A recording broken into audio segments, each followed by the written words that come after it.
Hey, hello everyone. Welcome to our free event, which is really just talking about everything CDD. I'm really going to focus on how it came about, what I discovered, and I want to answer all of your questions. So please do put them in the chat box. If you want to come on camera, you may, and we can have a discussion. I will just say that this will be put out publicly as well. So just so everyone knows before that, this will be put on YouTube and Patreon publicly. But I do want to just give everyone a chance. If you want your name anonymous and you just want to write in the chat box, just let me know, and we can do it that way. So thank you for being here tonight. I know it's a little bit of a short notice thing because I just didn't have time for it in the next couple of weeks. I'm really chock-a-block, so I really want to make sure that I got this in sooner rather than later because I know lots of people want to watch the recording of this as well. Really just learning about CDD and the science behind it. So I won't have time to go through everything, all the scientific studies. So what I will do is I will link them once I've put the recording out there. I'll put them in the comments or the chat box bit so that everyone can go through and read about them. But I'm going to really highlight the main studies, the ones that I find really interesting and pinnacle to CDD. But first of all, for those who don't know me, my name is Bethany Bell, and I'm a canine behaviorist, author, and founder of the CDD method, which actually stands for Canine Dialogue Dynamics, because it's central to dialogue. Now, I've worked professionally with dogs since 2010, particularly in areas that involve reactivity, fear and anxiety, trauma, complex behavioral cases, emotional regulation, and relationship based living with dogs. So it's quite a range for over, I don't know, we must be 16 years into when I first started. So I've covered quite a range and it's been so exciting, really interesting.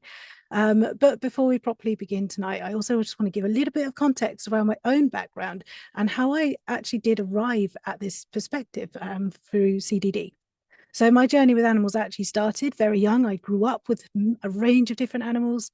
I was actually always helping my dad with his conservation work with reptiles. And then at the age of 15, I began to study animal care more broadly at college. And from there, I just continued to move through different levels of education and study over the years.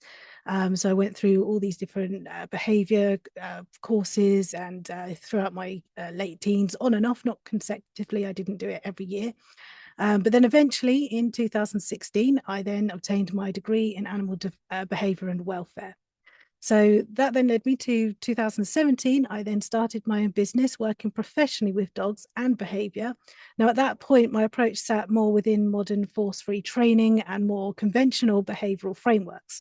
So I studied and I applied learning theory, reinforcement, and more operant-based approaches. So I generally did believe that I was working with the most ethical and progressive way possible at the time. And I think that that was at the time. But then alongside my own business, I also worked alongside organizations such as Dog Aid and Veterans with Dogs, which was helping to train assistance dogs and supporting their handlers. I was also a member of organizations such as PACT and Animal Behavior and Training Council before eventually I stepped away from more conventional training and behaviorist models.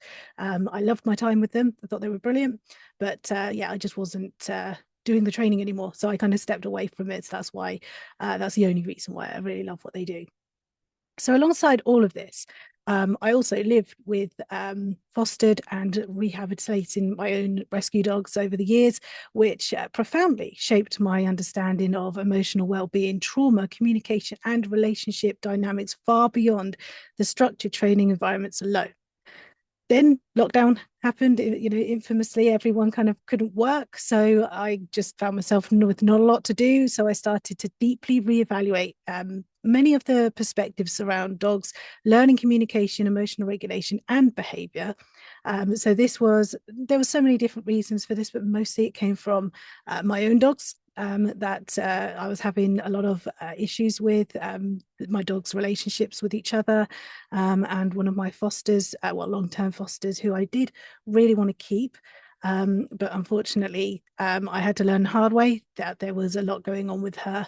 And that's a story for a different time. But that's what really led me to explore different perspectives, because everything that I'd learned over the years just was not happening, it just was not working within my own household. So that was a real wake-up call. But then the deeper that I explored neuroscience, psychology, canine cognition, emotional systems, and relational learning, the more my perspective actually started to shift away from operant and behavior focused models. So when we were looking at the models that were available at the time, I just didn't even think to look elsewhere, because at the time I just thought, well, it's either force-free training or we have more forceful training, and I definitely didn't want to go into that realm. So I didn't know there were other options. I think many of us found that surprising at the time, that there was other areas of research that had really just for some reason been skimmed over. Now, that was really the beginning of what would eventually become the CDD method, because that was the pinnacle change in 2020, really when I started to change my perspective and just explore different research. So over the following years, those ideas continued developing, evolving, and just becoming applied practically with real dogs and real clients and real behavioral cases. So I was still working. Obviously, throughout lockdown, I had to work online. And then as I was allowed to go back out, I started to apply the new stuff that I discovered. It wasn't called CDD at that time. And I was, helping other people with different methods too. So there was a lot going on. But then in the autumn of 2023, the CDD method was officially born. So that's when I kind of finalized everything. And I'd still say it's not finalized, because there's still a lot going on in it. And there's still more stuff to come.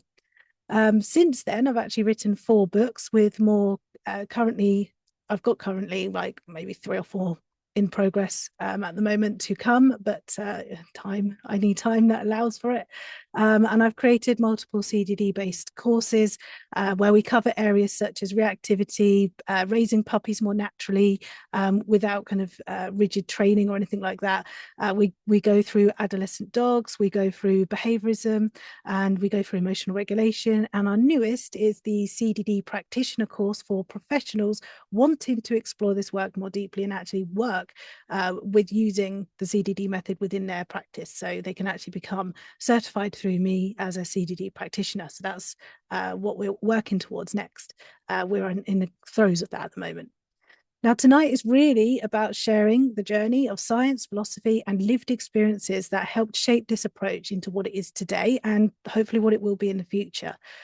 So I do want to make it really clear that tonight is actually more the journey of it, and it's not about me saying that I reject science or I reject training. I don't. It actually comes from asking more questions. So the deeper I actually explored, the more I started to realize that many dogs seem to be experiencing and processing the world in ways that just felt much bigger than simple behavior output models alone could actually fully explain. So over time, that slowly then started to reshape not only how we work with dogs professionally, but how I lived alongside mine as well. And tonight is really just about sharing that journey. I'm not claiming to be someone that has all the answers, and I'm not attacking anyone that approaches dogs differently.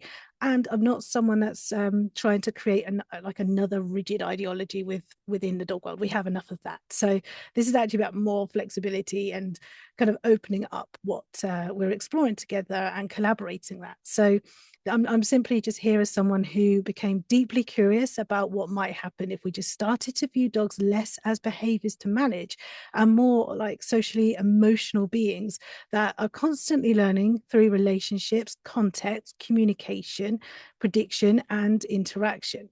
So throughout tonight, I'm going to unpack some of the studies and the science and the psychology, and also the philosophical shifts that we have, and that helped me shape the foundations of CDD method, and what CDD actually is and how it works in everyday life. So if you do have any questions, please do pop them in the chat box. I want to answer your questions. If you're watching this on the recording, pop your questions in the comments and I will get back to you. Or I might create another video if it's a deeper subject, and I'm thinking I do this a lot, and I think actually that's not a quick answer. I want to just jump on a camera and explain it. So I might do that as well. So CDD did not just emerge because I woke up one day and decided to reject science or reject learning theory or invent a completely new way of living with dogs. It's not a completely new way anyway. But in fact, the opposite happened. But a lot of people initially hear terms like dialogue, communication, or language and understandably become skeptical. Now, I completely understand that because years ago, I would have been skeptical too. I used to confidently tell people I ran 11 classes a week. I was seeing, multiple one-to-ones each day, and I was crammed with my first business when I was working more conventionally. And I used to confidently just tell everyone, don't talk to your dogs too much, because I believe dogs mainly learn through cues, reinforcement, repetition, and conditioning. Now, I believe too much language would create confusion or background noise. And this is actually now what I know to be a myth, but it's still widely used and it's widely believed. But actually, when we break it down, we realize that that's actually not true. Now, the more research I explored, the harder it became to me to maintain such a narrow view of canine learning and communication. And importantly, this shift did not just come from one single study, although I'm going to talk probably in the most detail of one, the first one that really changed it for me. So I'm probably going to spend more time on that one. And then I'm going to touch on a few others and then I'm going to list the rest because otherwise I'll be talking and unpacking all these studies for about 5 hours. And I'm sure even the most passionate people will probably grow a little bit tired of that. So I want you to be able to take your own time with this. CDD was shaped gradually through years of exploring canine cognition research, neuroscience, emotional systems, attachment theory, predictive processing, social learning, and psychology. I also looked at critiques of strict behaviorism. We're going to touch on that later, and broader questions around what genuine learning and communication actually are. So tonight is definitely not about claiming dogs understand language exactly like humans do. That a lot of people misunderstand what I say. I'm definitely not saying that. I'm not pretending that dogs are furry people. And it's also not about dismissing all existing behavioral science. That all has its place as well. Oh, hang on a second. Does someone want to put the companion on? Let's just do that. I'm not always familiar with the companion, so I hope that works for you. So what it is actually also acknowledging that behavioral science has its place. I'm not denying it. I'm not dismissing it. I'm just saying that it's not the be all end all, and there are some flaws that we want to discover and talk about. But tonight is actually about exploring a growing body of evidence suggesting that dogs may be far more socially adaptable to communication, emotionally complex, and contextually aware than older models once assumed. And these are the models that still circulate today, as they did when I was, back prior to 2020. I was still kind of I wasn't even questioning these things. It really did all unpack for me in 2020. And really it is just looking at the distinction that I made when I was starting to discover, okay, dogs are actually more intelligent than I previously believed. So I was asking questions like, if dogs are this socially attuned, if communication matters this much, if emotion, prediction, context, and relationship shape learning so deeply, then why are we still approaching dogs primarily through behavior output models alone? Now, it's not dissing all of them. It's just saying that it might be better to just look outside of them as well. Now, that question became one of the foundations of the CDD method. So that's really the question that I came to, that I couldn't answer it without stepping outside of these models that I was quite ingrained in. I guess I was not even questioning it. So I was quite deeply ingrained to it. Now, at its core, CDD is a relationship-centered and communication-focused approach, and it explores how dogs learn through dialogue, context, emotional safety, prediction, social interaction, and meaningful everyday experiences. It is not based on the idea that dogs understand human language exactly like humans do. I'm not claiming that dogs understand grammar, syntax, or abstract conversation in the same way that people do. But they do understand more language than we previously believed they did. And CDD is not endlessly talking at dogs. It's not just about speaking to dogs. I've actually developed the 5 phases of dialogue, which shows you how to teach your dog language in a way they can understand. So it's not just about speaking to our dogs. Obviously, that's a huge part of it, but it does go a lot deeper than that, because when we do speak to dogs and we are using communication, it has to be meaningful. It can't just be rambling, otherwise it just doesn't mean a lot. So we do have to actually have meaning applied to what we're saying and have goals set for that. So that's what the 5 phases of dialogue are for, and they're applied, they're central to everything we do. Now, what CDD explores is something much more grounded than just speaking on a surface level way. It explores the idea that dogs are highly socially communication focused beings who appear to learn continuously through repeated meaningful language, contextual patterns, emotional association, environmental prediction, social references, and relational safety and two-way interaction. So this is why it's not just talking at your dogs. We also have to have it two-way. So we have to wait for our dogs to respond back to us. Now, I know dogs are not going to respond to us in our own language, but they will with their language. So it really does matter for us to understand their language through their body language, through their individual personality, and really understanding, by giving them choices. And that's what the 5 phases of dialogue does. It's not just about us teaching them language, it's about us understanding their language on an actual, basis of body language, and understanding how that individual dog also communicates, because not all dogs communicate exactly the same. Just like we don't really. We don't all have a universal, we do have some universal ways of communicating where we all kind of know what we mean. But in terms of body language, we do adapt it a little bit to ourselves. And that's not something we consciously do. That's something that just happens. So we have to bear that in mind with our dogs. Now, I began to view dogs through this lens. And I started to notice something incredibly important, that so much behavior was not simply about obedience, disobedience, dominance, or reinforcement histories. A lot of that can come into it, but that was more the simplistic viewpoint of it. Often behavior was deeply connected to emotional state, uncertainty, overwhelm, prediction, frustration, social pressure, and lack of clarity, as well as nervous system dysregulation and unmet emotional needs, let alone physical needs as well.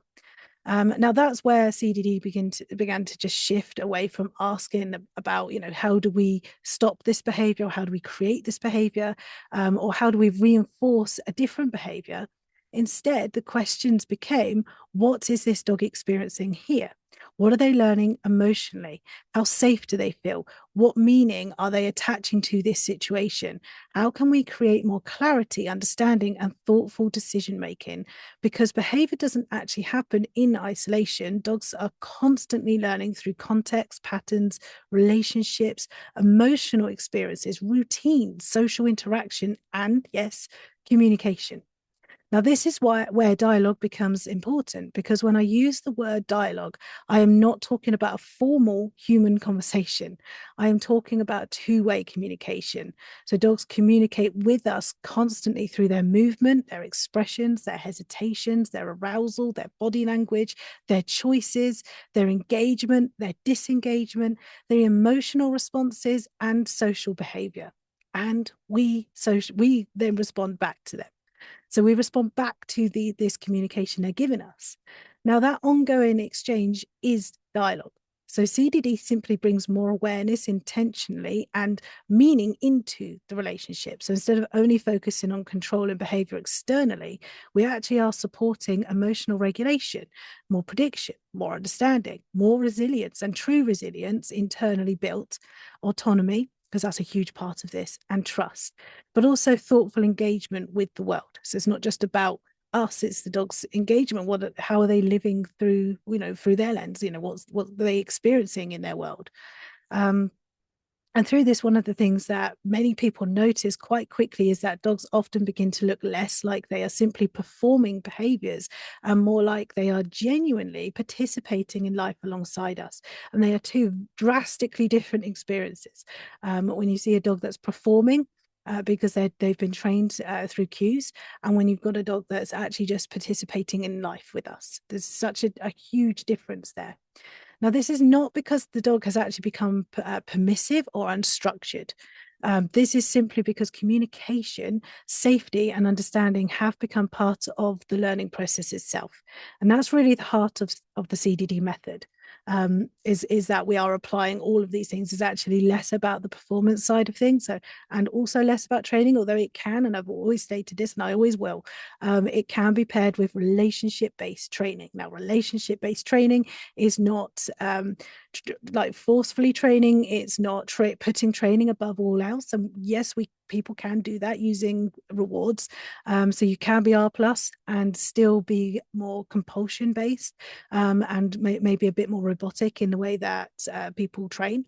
So that's kind of not what we that wouldn't be compatible with CDD, but what would be compatible is the relationship based training. So it's like knowing your dog, knowing the dogs you're working with, when they're actually saying, yeah, you know what, I don't want to do that, or I've had enough, and they get to express autonomy.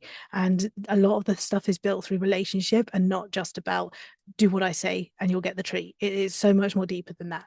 So that's what I mean when I'm talking about compatible with relationship based training.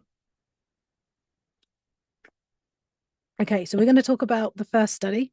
Again, I will link it alongside others, but this was the main study. This was the first one that I came across, and found it really interesting and a little bit difficult to wrap my head around. So I'm going to talk about it in detail because I want to unpack all of that. So the first study was the study that was published in 2016 in Budapest. And the title of that is Neural Mechanisms for Lexical Processing in Dogs.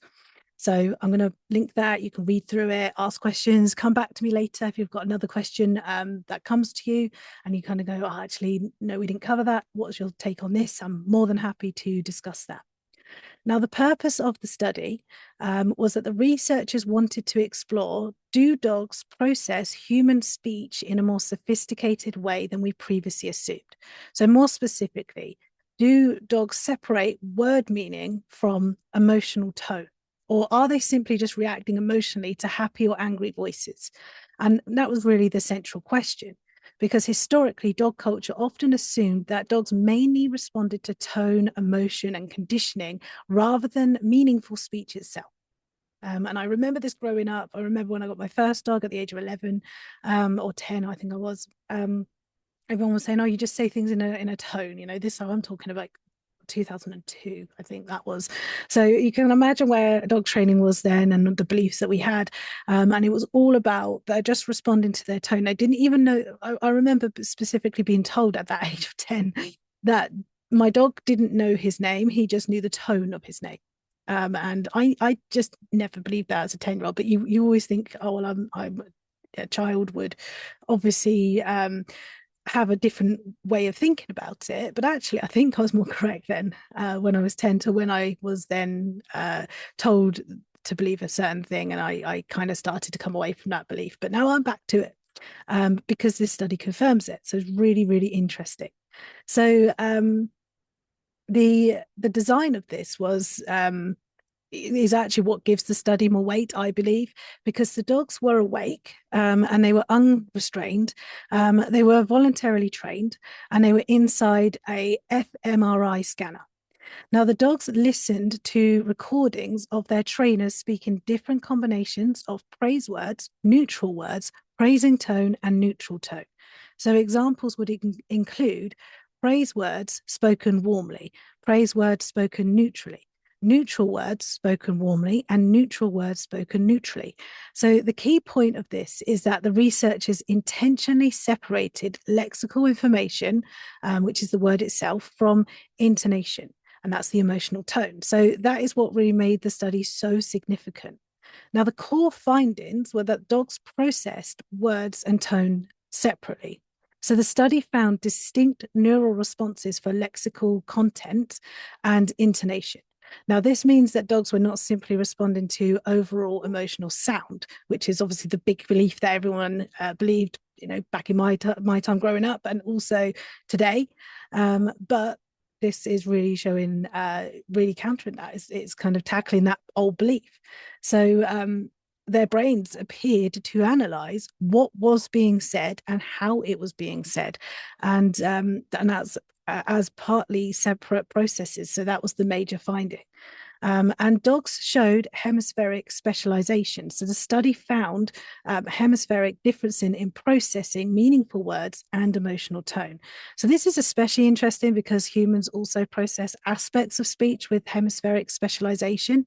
Now, again, this does not mean that dogs process language identically to humans, but it does suggest that speech processing in dogs is neurologically organized rather than just random. And that's really, really important distinction to have. So reward centers activated most when both word and tone matched. So this is probably the most important practical finding, is that the dog's reward systems responded strongest when praise words and praising tone were combined together, and not just the tone alone. So this is critical because if dogs only responded emotionally to happy tones, then neutral words spoken happily should have produced the same reward response, but they didn't. So that strongly suggests that lexical component mattered. And what this study actually suggests is that dogs can distinguish meaningful words from neutral tone, process lexical information separately from tone, and integrate word meaning with emotional delivery. So process speech more deeply than older assumptions suggested. So it really does challenge the old idea that human language is neurologically irrelevant to dogs. Now, it wouldn't be fair to talk about what it does prove, or at least heavily show, is or suggest, is that what the study doesn't prove. So the study does not directly prove that dogs understand language exactly like humans, and I would never make that claim. That dogs understand grammar or syntax, that dogs understand every word that we say, or that they can comprehend abstract conversation or process human linguistic cognition. The researchers themselves were actually very cautious about overstating their findings. So really, this study showed that dogs process meaningful words separately from emotional tone rather than simply reacting emotionally to the sound alone. So the findings challenge the old belief directly that dogs only respond to cues or emotional tone, and human speech plays a far more important neurological role in dogs, especially in their lives, than traditional dog culture once assumed, and to a large degree still assumes. So just to be clear, because I know I've got a mixed audience who will be watching this later as well, lexical content basically means that the actual word itself and its learnt meaning. So in simple terms, lexical content, the specific word being said, for example, you would say good, clever, walk, dinner, outside. Now, the study was looking at whether dogs responded differently to meaningful familiar words versus neutral unfamiliar words. So when researchers say dogs process lexical information, they mean that dogs appeared to neurologically distinguish meaningful words from other words. And intonation means that the emotional tone or melody of the voice, not the word itself, but how it's actually said or how it's presented. So, for example, you could say, good dog, you could say that in a warm, happy voice or a flat, neutral voice, or you could say it in an angry, sarcastic voice. So the lexical content stays the same, it just stays good dog, but the intonation changes. So lexical content is what's said, intonation is how it's said. And what makes this study so important is because before this study, many people assumed, and still do assume, that I assume people who are not familiar with this study, that dogs mainly responded to intonation, emotion, excitement, body language, and all that, rather than the actual words themselves. So, but this study actually found evidence suggesting that they process the word itself and the emotional tone as partly separate things. So that was the major finding. If I say good dog angrily, most dogs would actually react differently to when I said it warmly. So that tells us tone does matter.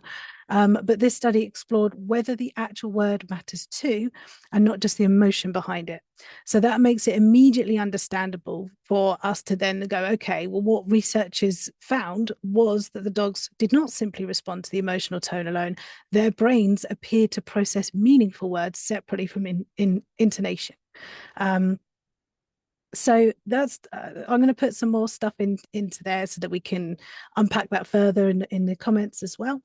But it is just saying that if dogs did not process aspects of language meaningfully, then the results would likely have shown that emotional tone was all that mattered, or meaningful words themselves made little to no neurological difference. So, in other words, the brain scans would have looked very different. So I'm going to put into the post when I do post this, I will put some more things that would have involved, just so that we don't go over time today. I also want to say that this original 2016 study was actually quite small, especially by general scientific standards, which is important to acknowledge, because there were only 13 dogs in total. Now, this is not unusual for awake fMRI animal studies, because training animals to voluntarily lie motionless in an MRI scanner is extremely difficult. The process takes a long time. It can take months, and movement actually ruins the scans. So awake cooperative animal neuroimaging is still relatively specialized. So while 13 is a small number compared to some other behavioral studies, it was still considered scientifically significant because the methodology was extremely advanced. The findings were clear enough to reach statistical significance, and later follow-up studies supported aspects of the findings. So it's important to also have that in our mind as well when we're looking at this study. And breeds used as well. So the dogs were actually mixed rather than single breed type. Now, from the published material and the data that I could find, the dogs included breeds such as golden retrievers, border collie, German shepherd, Labrador retriever, and mixed breeds as well. Now, the research has actually intentionally used pet dogs from normal homes rather than laboratory raised dogs. So I think that was really important. I think that was a really good thing for them to do, because that gives us a more clear picture of our dogs at home as well. Now, what made it significant was not just the sample size, it was the methodology. So the fact that they were awake, cooperative dogs participating in the fMRI scanning is incredibly difficult to research. It is incredibly difficult to conduct that. So the study is unlikely to represent like a strange neurological exception unique to the 13 individual dogs, particularly because the findings align with broader research into canine social cognition, emotional processing, and human-dog communication. So I wanted to put that out there because I know that the argument has been made before. Well, it's only 13 dogs. It's not a big sample size, therefore you can't really put too much weight to it. And I want to push back on that, because actually I think you can, because I don't think that the fact that these 13 dogs are just so unique to every other dog that they're the only 13 dogs that would be able to show this. So I think that these findings are important because they do fit within all of the other stuff that I'm going to link in later as well. So there is another study that I found very interesting, which is the 2020 known words versus nonsense words, another fMRI study. So this is probably the most important follow-up to the 2016 study. So researchers found dogs showed different neural responses to trained familiar words versus nonsense pseudo words. And this means that their brains distinguished this is a known sound pattern from this is unfamiliar. Now, this is actually really important, because if dogs only responded to tone or emotion, or tone/emotion, then their nonsense words should have actually created distinct neural novelty responses. But instead, the dogs actually appeared sensitive to lexical familiarity itself. Now, that supports word recognition, speech discrimination, meaningful auditory processing, not just emotional reactions. So the dogs had actually been specifically trained on the words beforehand. So again, it's not proof of human-like language and that they can understand it word for word, but it does strongly support meaningful word processing. And then we also have the 2024 referential word understanding study. Now, researchers at this university, and I'm going to link all of this, found evidence suggesting that dogs may form mental representations of objects when hearing their names. So in simple terms, the dogs did not just react behaviorally to sounds. Their brain activity suggests that the dogs expected or mentally represented the object associated with the word. Now, that's extremely significant because older behaviorist interpretations would often frame word learning as just simple conditioned cued response patterns. Again, this was a belief that I held pre-2020, before I had this kind of pinnacle moment and started researching in different, with a different lens, I guess. So I would have definitely have had that outlook. But this study suggests something deeper may be occurring, which is referential understanding, meaning that the word may refer to mental concept object representation. So modern canine cognition research increasingly suggests that dogs process human communication, meaningful words, social context, and relational interaction far more deeply than older dog culture once assumed. So that was like the kind of the science and the studies. Again, there's a lot more bits and pieces and a lot more major studies that I will link in there because it all kind of ties together. And I'll also, I'm going to link in what actually what I've actually taken and what's built beneath the CDD method. I will put that in there, but I'm conscious that I don't want to run over time. I'm trying to keep this to an hour and a half, and we're 48 minutes in. So I do apologize if we do go over a little bit. Now, there is another pinnacle thing that during 2020, I started reading a book, which was called Punished by Rewards by Alfie Kohn. It's a very controversial book, and I read it with an open mind, and I read it with a lot of resistance and a lot of pushback to some of his ideas. So I'm going to just put, I will say that, again, I didn't buy into every single thing that he thought or believed or presented, but everything that he did, the framework that he was presenting really changed my perspective on how we were teaching dogs and what was currently available to us within the dog training realm. So I really do hold a lot to his book and how he frames things as well. But I want to just put across what the book is about. I recommend everyone read it.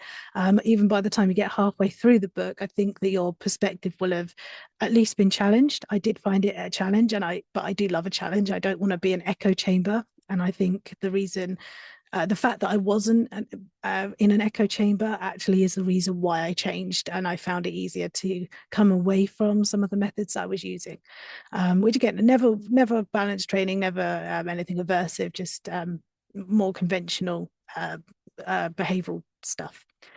So the core idea of punished by rewards is that Alfie Kohn argued that rewards and punishments are often two sides of the same control system. Now, both focus on changing behavior externally. So both can undermine intrinsic motivation. Someone's been kicked out. Let's get it back in. Both focus on changing behavior externally. Both can undermine intrinsic motivation. Both can damage authentic engagement and relationships. Both often prioritize compliance over deeper understanding. Now, it's really important to state here that he was not saying that reinforcement never worked behaviorally. He was saying that behavior changes alone is not the same thing as genuine learning, emotional growth, autonomy, or healthy relationships. So this is not bashing training. This is not bashing behaviorism in its entirety. It's just saying that there are some flaws in it that I don't think is discussed enough, and I don't think he did either, because this is why he brought this book to our attention.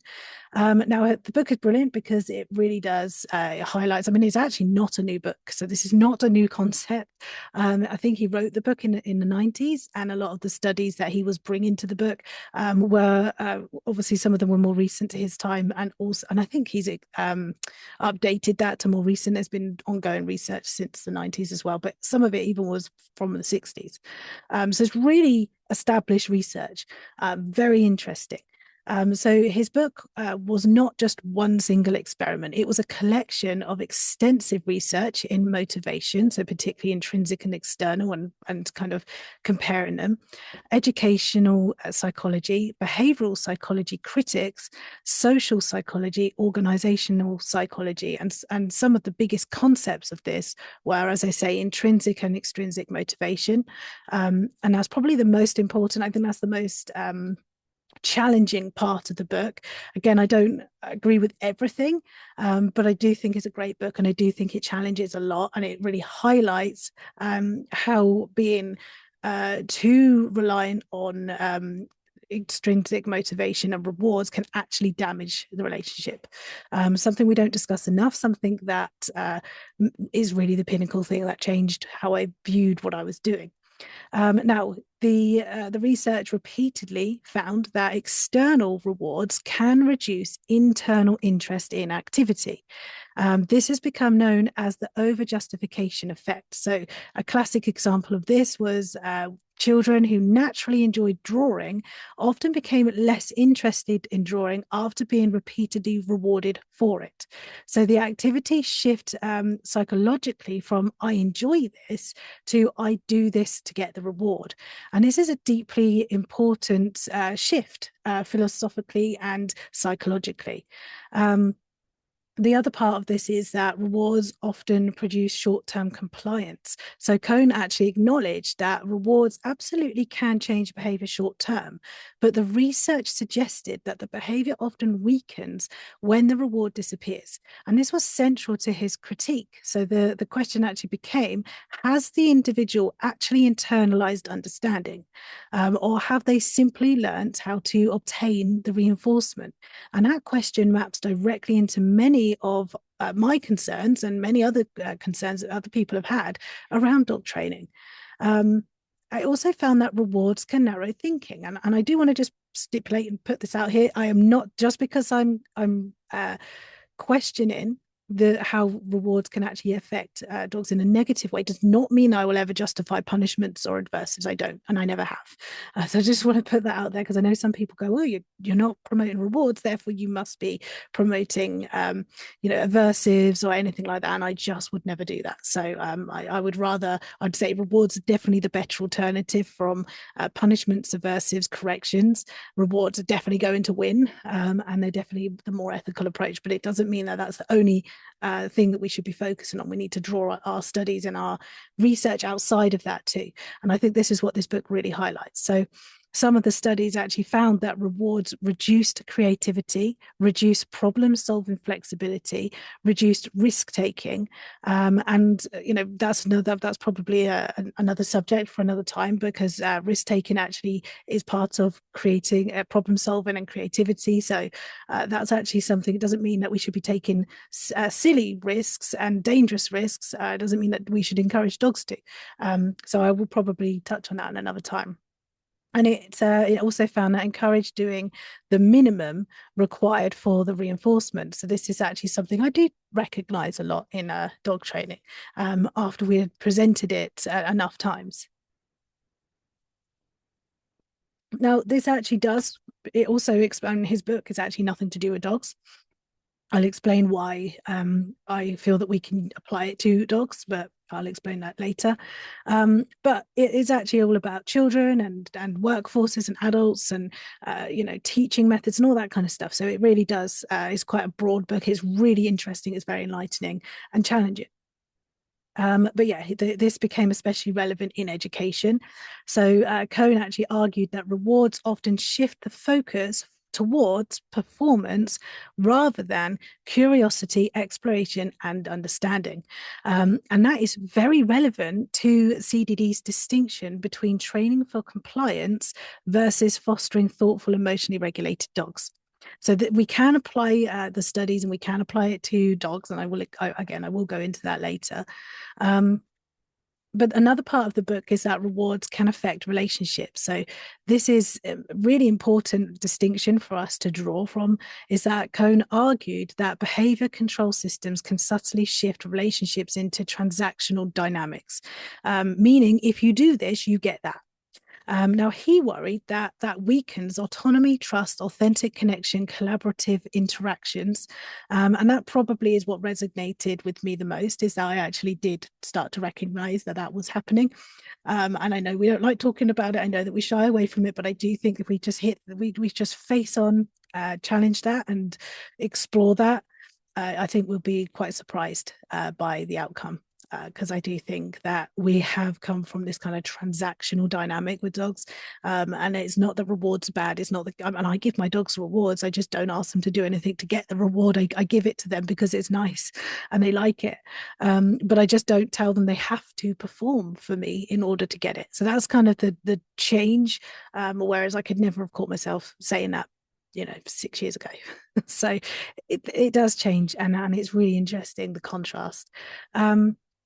He also found that his stance was that behaviorism focused on observable behavior.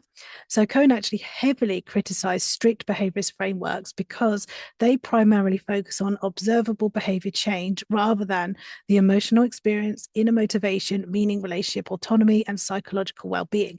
Now, that does not a lot of people don't recognize that today, but I have got a big, quite an extensive video that I put into one of my courses talking about behaviorism. I think it's like 45 minutes just talking about behaviorism, and saying that that's probably not what most people would recognize today.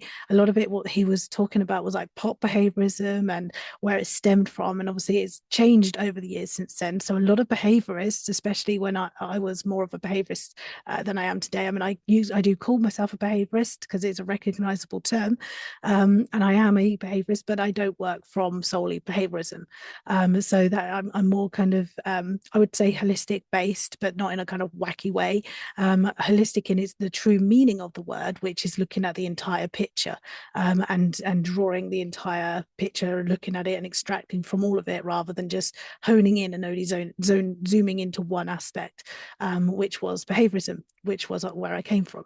So that's a complicated part of it, which I think is really good to challenge, and I'm more than happy to discuss that further. But I think because that's extensive, that's probably going to have to go in another video. I might do a live on that soon.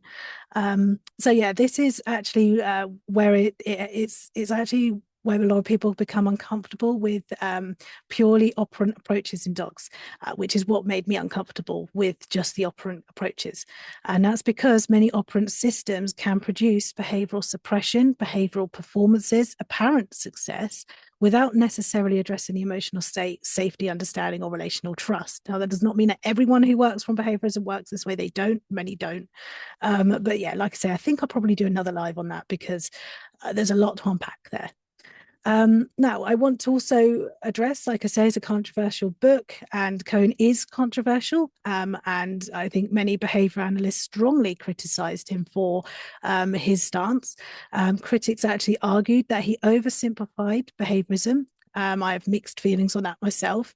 I think that's why I need to do another live on it, because that in itself, we need to go from right to the start of behaviorism and work our way out of it. So I think I might do that again. I have done it for my course that I did for behavior, but I think I think a lot of people would benefit from going right from the start and working our way out.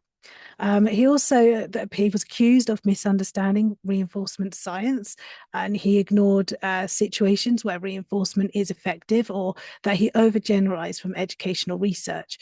Now, some of his interpretations were philosophically driven rather than purely empirical, and honestly, some of those criticisms are fair. It doesn't mean I don't think it. I think his work is amazing. I agree with most of it. I think that there are still some bits here and there that I think are a bit strong and a bit, like I say, overgeneralized. But I think it's good to just look at the research and draw our own perspectives on that. So LP Cohn's work did not exactly convince me that reinforcement never changes behavior, and I'm not sure that that was his what he was trying to do anyway.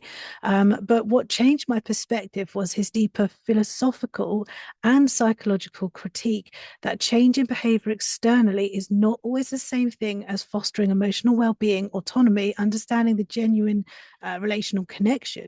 And his work pushed me really to just ask deeper questions, like, are we creating thoughtful, emotionally secure individuals, or are we primarily creating behavioral performance?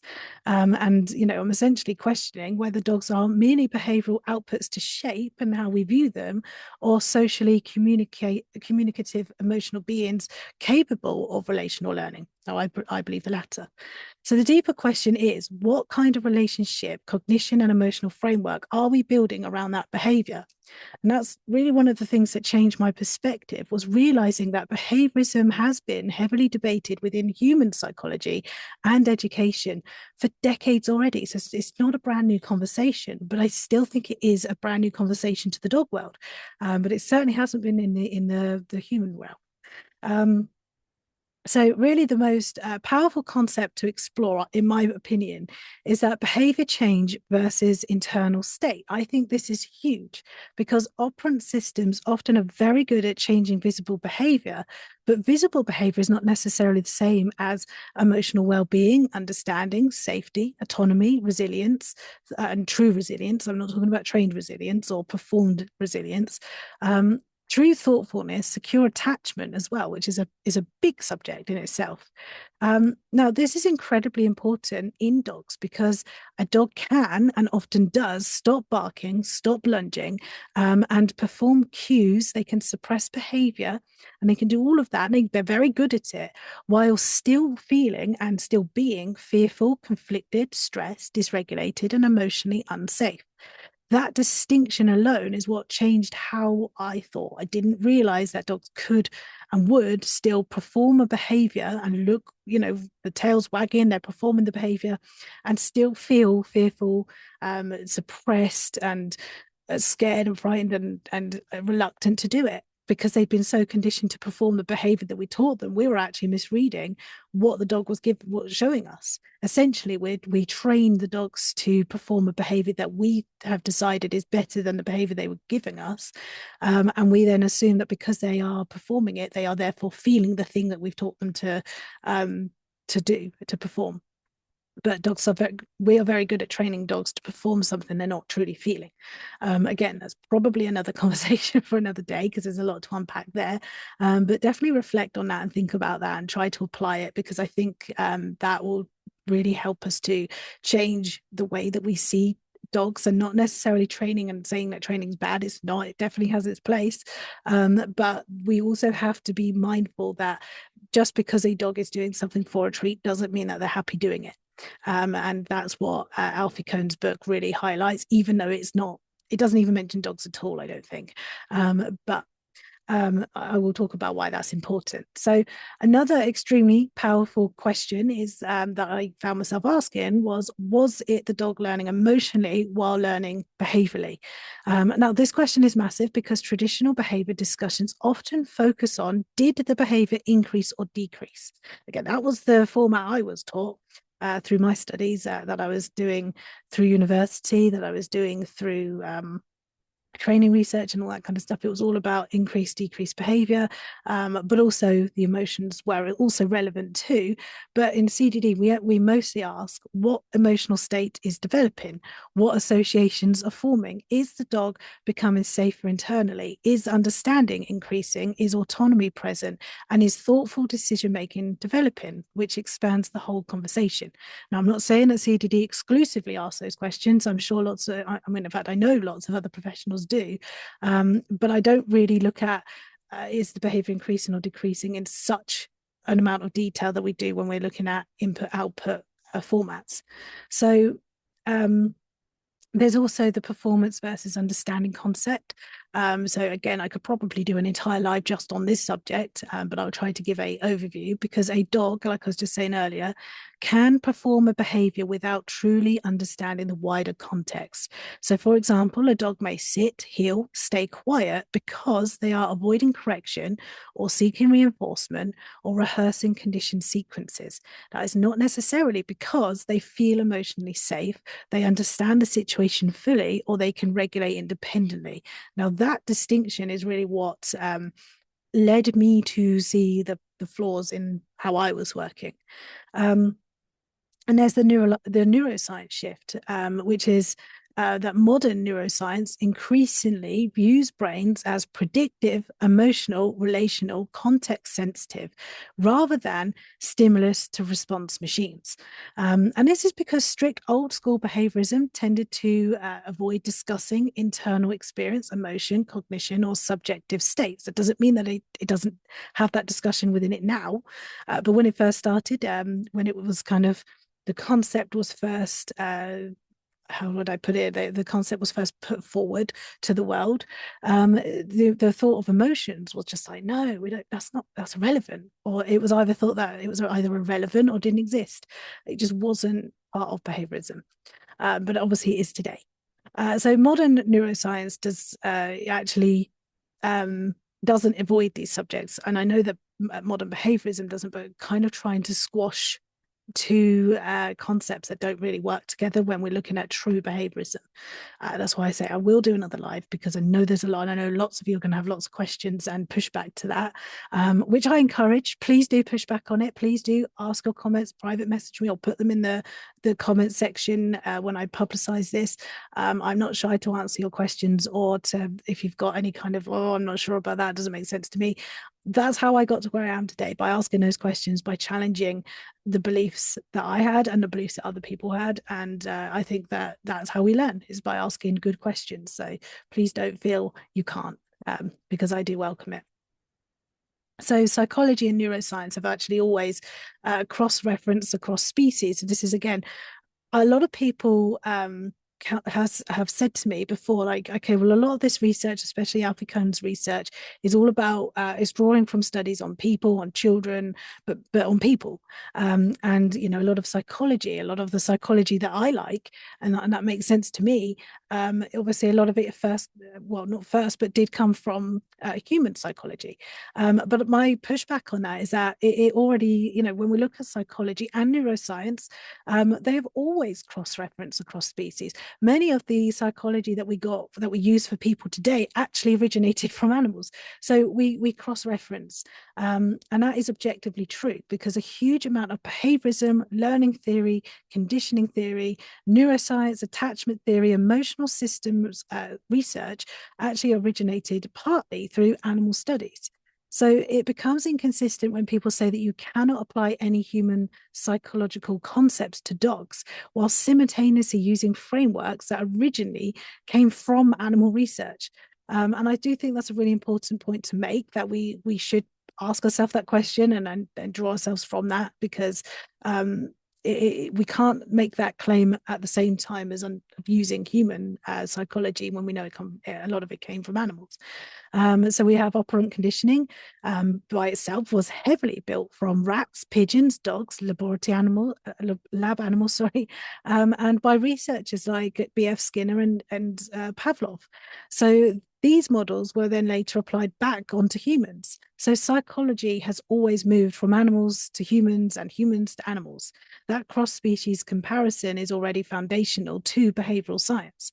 And modern neuroscience also frequently draws cross-species parallels. So, for example, when we look at dopamine systems, fear systems, attachment systems, stress, when we're looking at how stress works, when we're looking at emotional regulation systems, they are studied across mammals constantly. And that's not because all species are identical. It's definitely not that, and that's not what anyone's claiming, but it's because many core neurological and emotional systems are shared. They're evolutionary shared. And this is really what brings the argument to its head, I think, because you can't make that claim. I understand the claim, I understand where it comes from. And I also think that Jack Panskept is a perfect example, because he built effective neuroscience largely through mammals, cross-species, emotional system research. And his work proposed that mammals share foundational emotional systems such as seeking, fear, care, play, panic, grief. And these are hugely influential in modern neuroscience. So again, it's not because rats, dogs, and humans are identical, but because the mammal brains share important evolutional architecture. So this is quite a defensible argument scientifically. I think that we can push back on that. So I'm not claiming that dogs are human children. I'm not saying that we're exactly the same, but psychologically and when we look at neuroscience, they've always used cross-species comparisons to understand learning, emotion, and behavior. And in fact, many traditional training models themselves originate from animal research before being applied back onto humans. And this is because it exposes, what we're looking at here is exposing the inconsistency when people are often comfortable applying animal research to dogs when it supports behaviorism, but suddenly reject the cross-species thinking when we're discussing things like attachment, emotion, communication, relational learning, intrinsic motivation. So yeah, the goal is really that we're just avoiding. Really, the goal, I guess, is not to anthropomorphize dogs, but the goal is to avoid mechanizing them. We've got to look at it both ways. So after all of that, I hope you stayed with me there. Again, please do chuck your questions in if you have any. After all of that, years of exploring all of the research, and then again, I've just discussed the main ones. There's some really good pieces of research. Again, I'm going to link.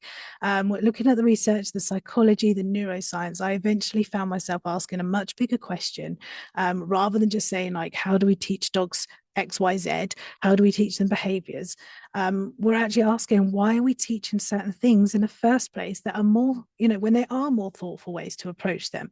And this is one of the things that slowly changed for me when I was realizing that many of the conventional dog training practices that we use today are often inherited rather than deeply questioned. So a lot of the stuff that we look when we're talking about our dog training classes, and when I used to run them, a lot of it actually came from over 100 years ago.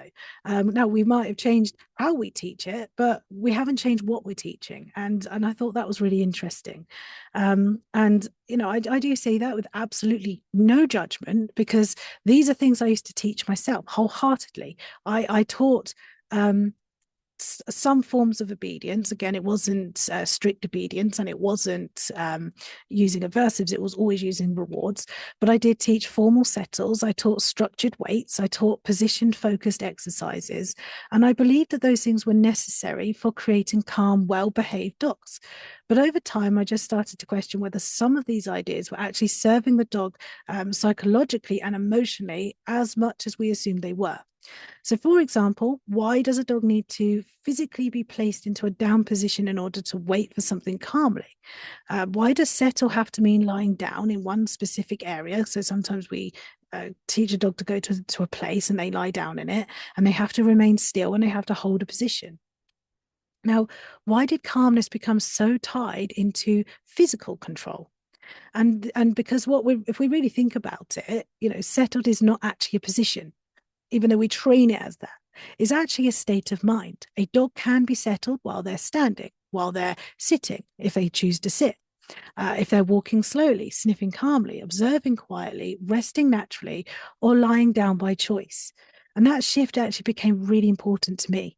And it was really one of those questions that I just kept circling around going, actually, why are we? I don't know why we're doing it. Now, CDD began re-examining not just the behavior itself, but the psychological framework underneath behavior. It's not just simply, can we get the dog to do this? And if they do it, we give them something. But what does this experience actually feel like for the dog? What emotional states are we actually building? How much autonomy exists within this interaction? Is the dog, thoughtfully participating or simply just complying? What happens to emotional regulation when control becomes heavily positional and externally managed? And importantly, it doesn't mean that we have no boundaries, no guidance, no safety, no structure, and we just end up letting dogs do whatever they want. I mean, this is something that people who maybe skim through CDD and are like, oh, well, that just means that you just let dogs, do what they want whenever they want, and they can just do dangerous things. It's just absolutely not what we do. That would not be safe, fair, or realistic. Dogs absolutely do need guidance and they do need boundaries, but we're not talking about strict, unnecessary boundaries. We're talking about safe boundaries, and they do need support with human life. When we're talking about they're living in a human structured world, so they're going to need support through that. But CDD explores whether those things can often be built more collaboratively and relationally rather than through rigid behavioral control systems alone. So, for example, instead of just teaching freeze in this exact position until we release a dog, so we might teach them like a stay or a wait, or they have to freeze in a position, and then they can only come out when we release them. We might instead build patience and true emotional regulation. Again, for those of you who are part of our membership on Patreon, we've got a huge 2-part series in our podcast about emotional regulation. I think all in total it's about 3 hours long, but we have put it in 2 parts because I know it's long. But it's truly going through what is emotional regulation. It's not just something we can train. It's something that we build. We talk about thoughtful waiting, real true internal waiting. A dog understanding is a concept. It's not a trained response to something. We're talking about environmental awareness, trust, and communication within real life situations.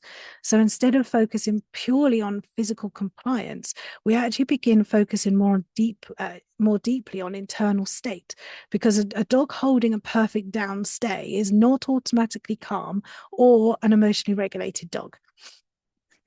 And equally, a dog moving naturally, observing their environment and making thoughtful choices is not automatically untrained, or terribly behaved or out of control and manic.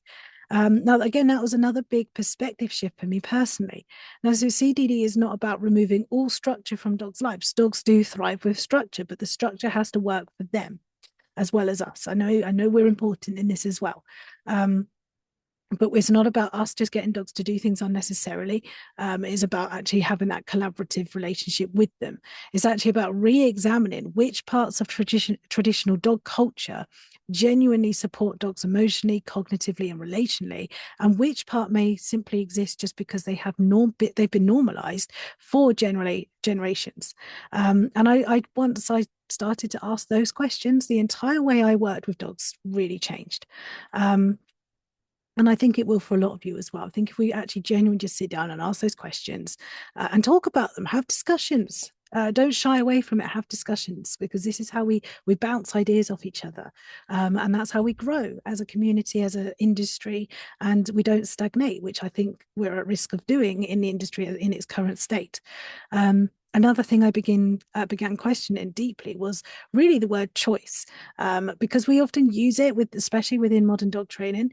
It's something, sometimes something's been presented as a choice and is actually not a genuine choice at all when we actually examine it, and we take it beyond surface level behavior.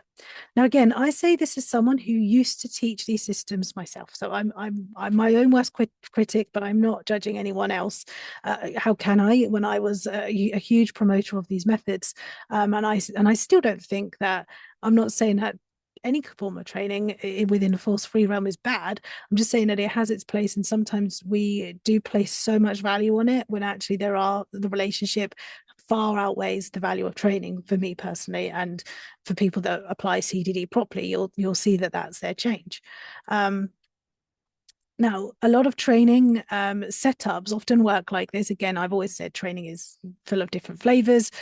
Even just within force free, it's not simply force free training. It's not simply R plus training. There's so many different ways to apply force free training, and some are better than others. Some are more ethical than others. Some are a little bit too robotic, because you can still train a robotic dog through the use of rewards. That's something I heavily disagree with. I think that we should still allow a dog to be a dog, just safely, and with guidance.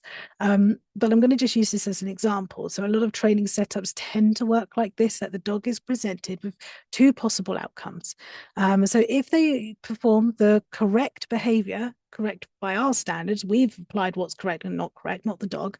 If they perform what we deem as correct, then access to the reinforcement appears. If they do not perform the desired behavior, then the reward is actually withheld. Now, behaviorally, this absolutely influences behavior. But philosophically and psychologically, I would actually start to ask myself, is that truly a choice? Or is this controlled behavioral selection? Because a real choice actually has important components to it. So a genuine choice actually involves the ability to say yes, the ability to say no, the ability to hesitate, and the ability to opt out, and to some degree of agency within the interaction. Those are the real components of a true choice. Now, without those things, the situation often becomes less about autonomy and decision making, and it's more about navigating the consequences. And this became especially important to me when I was thinking about emotional well-being and relationship dynamics. And this is because if it's only about the correct option, and that's the only one that has access to reinforcement, while all other options result in social pressure, frustration, loss of opportunity, or emotional disappointment, then the interaction can quietly become far more controlling than it first appears. So we wouldn't necessarily, we do this and we didn't, I used to do it, and my typical one was teaching leave, or introducing a trained leave to dogs that had never been taught it. I don't know about you, but I was always taught to put the food in my hand, something low value, and have something high value in my other hand behind my back. And I'd present the food, the low value food, in a ball in my hand, and the dog's nose would be sniffing it, sniff sniff sniff, and then I wouldn't give them anything, and then the second the dog's nose came away, I would mark, and then I would reward from my high value hand. And then that would then just go into different things like the open hand, we'd have low value in the open hand.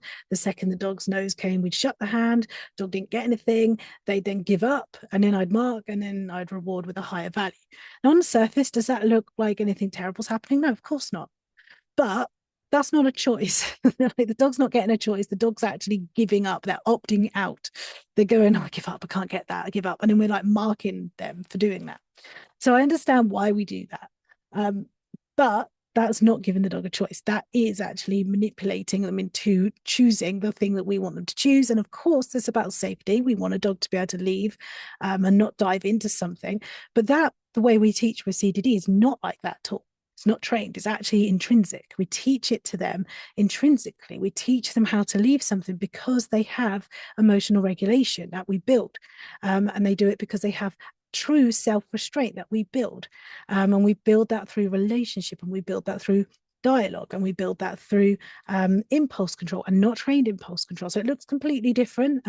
It doesn't look like a trained process, but it actually works better because now the dog has true understanding, and they're doing it not because they're it's like, oh, I'll leave that, but I'll only leave it if you've got something better for me, which we don't usually in a real life situation, and actually can become more unreliable. The whole process is, to a degree, can be quite punishing for some dogs, because if they're getting frustrated, well, I want that, I want that, I want that, the fact that they're not getting the reward is actually very frustrating. So we're actually relying on putting dogs in hyper frustration, and I'm going to get the food, I'm going to get the food, I'm going to try, and then reward them for finally giving up. That's actually, when we think about what mindset we're putting them in, I just want you to reflect on that and really think about that, have a discussion about it. I'm not criticizing anyone for using it. Again, that was what I taught that several times a week in all my classes. It was the foundational skills we used to teach.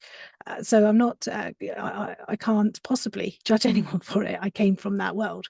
Okay, so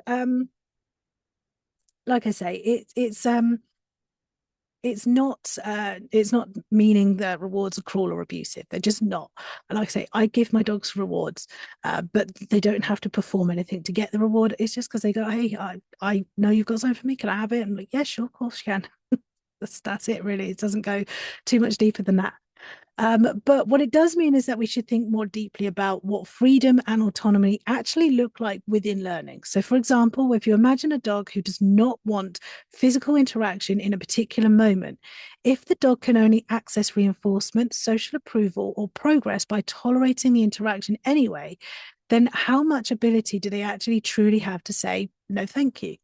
And this is where it becomes when we talk about consent and autonomy, this is where it becomes deeply relevant, because within CDD, communication is not only about guiding dogs, it's about listening to them.